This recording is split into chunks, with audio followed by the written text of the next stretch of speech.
পোকার আক্রমণ অনেক বেশি, এর জন্য আমরা পরিচর্যা করছি। এখন ফলন কম হয়েছে, আম ভালো হয়েছে। প্রশাসনের বেঁধে দেওয়া সময় অনুযায়ী রাজশাহীতে গাছ থেকে নামানো হচ্ছে মৌসুমের প্রথম আম। শুরুতেই নামানো হলো গুটি জাত। তবে এবছর দেরিতে মুকুল আসায় বাংলা ক্যালেন্ডার অনুযায়ী জ্যৈষ্ঠের মাঝামাঝি অর্থাৎ আরও দিন বিশেক পর থেকে মিলবে পুষ্ট ও পোক্ত রসালো আম। এজন্য অধিকাংশ বাগানে এখনো চলছে পরিচর্যা। প্রাকৃতিক দুর্যোগের কারণে এবং খরার প্রবণতার কারণে আম একটু কম আসছে। পোকার আক্রমণ অনেক বেশি, এর জন্য আমরা পরিচর্যা করছি। এখন বিষ স্প্রে দিচ্ছি, দিয়ে আমটা ঠিক রাখার জন্য।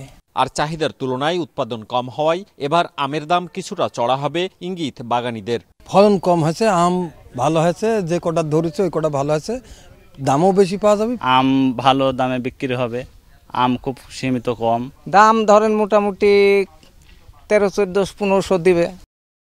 বিশেষজ্ঞরা বলছেন ভালো আম পেতে ক্রেতাদের ক্যালেন্ডার সম্পর্কে সচেতন হতে হবে। যেহেতু ধারাবাহিকভাবে আসে বা পাকে, এই জন্য সময়গুলো ধারাবাহিকভাবে বুঝে সুঝে বেঁধে দেওয়া হয়, যে সঠিক সময়ে সঠিক আমটি খেতে চাওয়ার যে বাসনা, এটি ভোক্তাদের কিন্তু উচিত। কৃষি বিভাগের তথ্য মতে এবছর জেলায় 19,602 হেক্টর জমিতে 2,60,315 মেট্রিক টন আম উৎপাদনের লক্ষ্যমাত্রা ধরা হয়েছে।